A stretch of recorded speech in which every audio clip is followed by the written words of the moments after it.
Number 41, nitrogen and oxygen react at high temperatures. And then we have letter C. It says what will happen to the concentrations of N2O2 and NO at equilibrium if N2 is removed. Okay, so more or less Chatelier's principle. We basically have to know what's going on with these guys at equilibrium if we're changing the system. In this case, we're removing NO.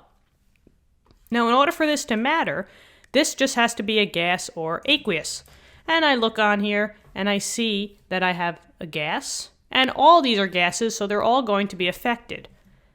Now I wrote down the piece of information that we need.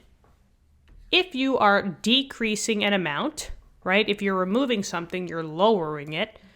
That means that you have way too little, right? You need to get it back. You need to bring it up. So whenever you lower the amount, you will always shift to that same side to get it back. So I write my little arrow here. Here's N2. I'm going to say that I removed it.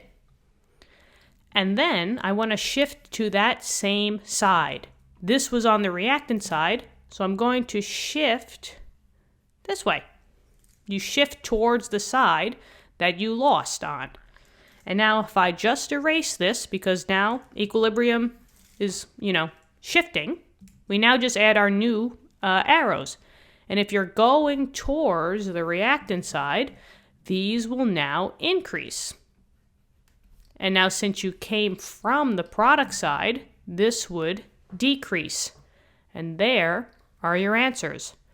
So the concentration of N2 will increase. The concentration of O2 would also increase, and the concentration of NO would decrease, and those are your final answers. So, not bad, guys.